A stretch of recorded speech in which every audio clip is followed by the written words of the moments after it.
Dante's Boxing Nation, what's going on, guys? So Ryan Garcia stops Luke Campbell in the 7th round, and we got to see a couple things that we had never seen before.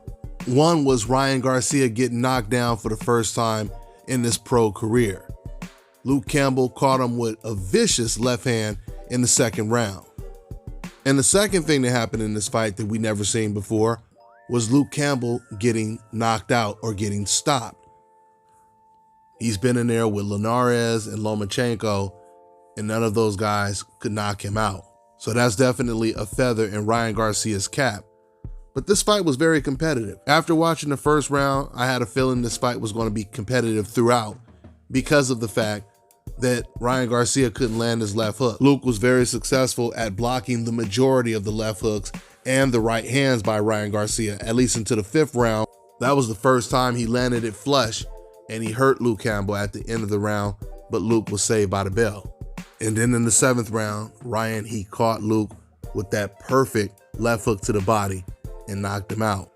Ryan Garcia, he immediately called out Tank Davis right after the fight. So I truly believe that that fight is going to be next. I really hope that fight happens because it's going to be huge. That is going to be a big fight. You have Floyd Mayweather's prodigy against Oscar De La Hoya's prodigy.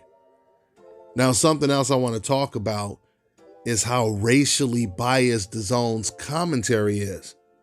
Man, it's the worst.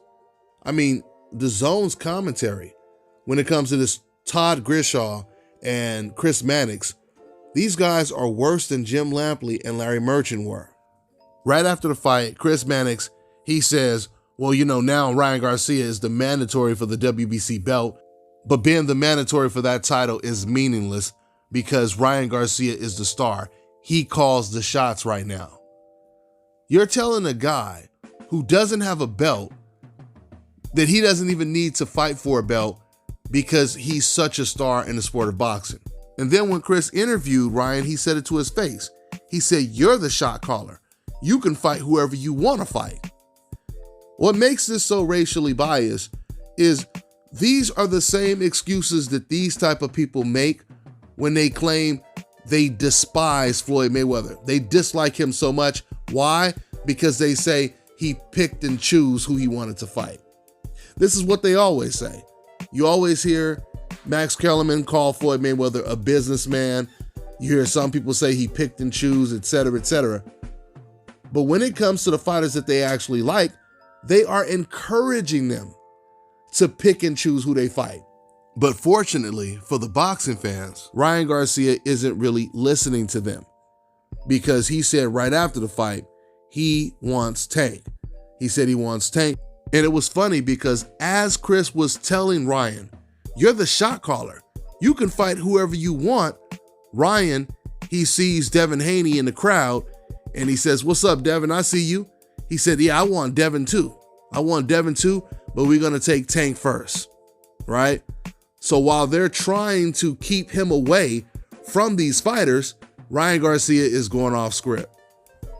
This is the exact same thing ESPN did with Teofimo Lopez. And now DAZN is doing it with Ryan Garcia. But once again, Ryan Garcia, he wants to smoke. And I believe we are going to get to see Ryan Garcia versus Gervonta Tank Davis earlier this year. That's all I got for now, guys. I'm on to the next one.